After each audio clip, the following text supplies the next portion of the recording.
सबसे पहले देख लीजिए, यहां पर है केंद्रीय सांख्यिकी कार्यालय द्वारा जारी दूसरे अग्रिम अनुमान के अनुसार वित्त वर्ष 2020 में जीडीपी की अनुमानित वृद्धि दर कितनी रहेगी?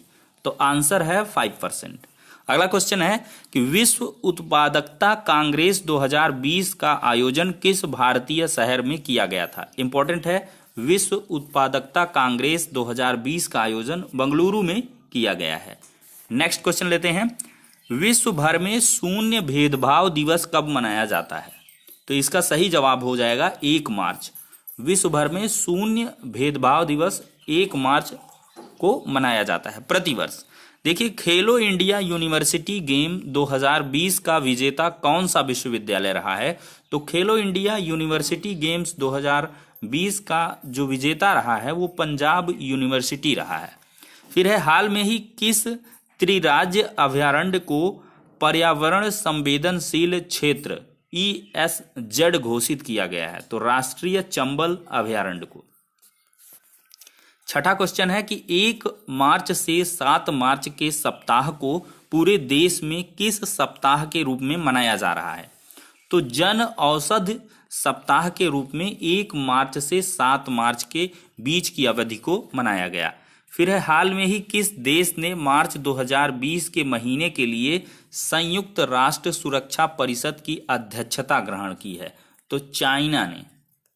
अगला क्वेश्चन है, हाल ही में QS वर्ल्ड रैंकिंग में भारत के किस इंजीनियरिंग कॉलेज ने सर्वोच्च रैंक प्राप्त की है? तो IIT मुंबई ने। IIT मुंबई ने हाल ही में जो QS वर्ल्ड रैंकिंग हुई है उसमें इंजीनियरिंग कॉलेज है IIT मुंबई, इसने सर्वोच्च रैंक प्राप्त की है। फिर है, किस वैश्विक संस्था ने कोरोना वायरस कोविड-19 के प्रकोप से निपटने के लिए $12 बिलियन की सहायता की घोषणा की है? महत्वपूर्ण क्वेश्चन है, कोविड-19 से रिलेटेड है, विश्व बैंक। फिर है, स्कोर्स भारत की किस नियामक संस्था की एक मोबाइल ऐप है? तो भारतीय प्रतिभूति विनिमय बोर्ड यानी कि सेबी की एक नियामक संस्था जो है, भारत की एक नियामक संस्था है, उसका मोबाइल ऐप स्कोर्स है। फिर है, महाराष्ट्र के किस हवाई अड्डे का नाम बदलकर छत्रपति संभाजी महाराज हवाई अड्डा कर दिया गया है? तो औरंगाबाद एयरपोर्ट जो था तो उसको बदल करके महाराष्ट्र में ये स्थित है, इसको छत्रपति संभाजी महाराज हवाई अड्डा कर दिया गया है। फिर है, चापचरकुट किस राज्य केंद्र शासित प्रदेश का लोकप्रिय त्योहार है? तो मिजोरम का है। 13वां क्वेश्चन है, हाल ही में सुर्खियों में रहा संपूर्ण जीनोम अनुक्रमण यानी कि WGS किस क्षेत्र में अनुसंधान से जुड़ा है? तो आनुवंशिकी से संबंधित है। फिर है, अवनी चतुर्वेदी, भावना कंठ और मोहना सिंह जीतरवाल जिन्हें हाल ही में नारी शक्ति पुरस्कार मिला है, किस व्यवसाय से जुड़ी हुई हैं? तो फाइटर पायलट से ये जुड़ी हुई हैं। अगला क्वेश्चन है 15वां, पंजाब सरकार ने किस बीमारी के बारे में जागरूकता फैलाने के लिए कोवा पंजाब मोबाइल ऐप लॉन्च किया है? तो कोवा पंजाब बहुत ही महत्वपूर्ण ये क्वेश्चन रहने वाला है। कोरोना वायरस के संबंध में जागरूकता फैलाने के लिए जो पंजाब गवर्नमेंट है उसने कोवा पंजाब यानी कि कोविड-19 जो है, कोविड-19 उसी से मिलता जुलता कोवा पंजाब नामक कोरोना वायरस के यानी कि जागरूकता फैलाने के लिए मोबाइल ऐप लॉन्च किया है। फिर है, हाल ही में सुर्खियों में रही शादी भाग्य योजना किस राज्य से संबंधित है? तो ये कर्नाटक से संबंधित है। अगला है, अंतर्राष्ट्रीय महिला दिवस 8 मार्च को मनाया जाता है प्रतिवर्ष। 2020 की थीम क्या रही है? तो I am generation equality realising women's right, ये है अंतर्राष्ट्रीय महिला दिवस 2020 की थीम। अगला क्वेश्चन है, ये बहुत ही महत्वपूर्ण रहने वाला ये क्वेश्चन, अंतर्राष्ट्रीय महिला दिवस 2020 की जो थीम है वो अक्सर पूछी जाएगी। देखिए, I am generation equality realising women's rights, ये है इसकी थीम। फिर है, किस वैश्विक संगठन ने कोविड-19 के लिए कोविड एक्शन प्लेटफॉर्म लॉन्च किया है? तो विश्व आर्थिक फोरम ने, वैश्विक जो संगठन है उसने कोविड-19 के लिए कोविड एक्शन प्लेटफॉर्म लॉन्च किया है। अगला क्वेश्चन 19वां है कि SS देशवाल को किस अर्धसैनिक बल का महानिदेशक नियुक्त किया गया है? तो एसएस देशवाल को बीएसएफ का यानी कि बॉर्डर सिक्योरिटी फोर्स का जो अर्धसैनिक बल है उसका महानिदेशक नियुक्त किया गया है। अगला क्वेश्चन है, भारतीय रिजर्व बैंक की पुनर्निर्माण योजना के अनुसार किस बैंक द्वारा एस बैंक में 7,250 करोड़ का निवेश किया जाएगा? तो भारतीय स्टेट बैंक के द्वारा।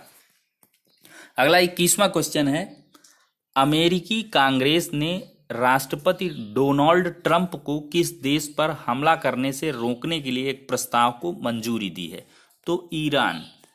अगला क्वेश्चन है 22वां, सरकार ने किस अधिनियम के तहत फेस मास्क और हैंड सैनिटाइजर को आवश्यक वस्तुओं के रूप में घोषित किया है? तो आवश्यक वस्तु अधिनियम 1955 के तहत सरकार ने इस अधिनियम के तहत फेस मास्क और हैंड सैनिटाइजर को आवश्यक वस्तुओं के रूप में घोषित किया है। अगला क्वेश्चन है, गंगा आमंत्रण अभियान कार्यक्रम किस संस्था द्वारा संचालित किया जाता है? तो राष्ट्रीय मिशन स्वच्छ गंगा।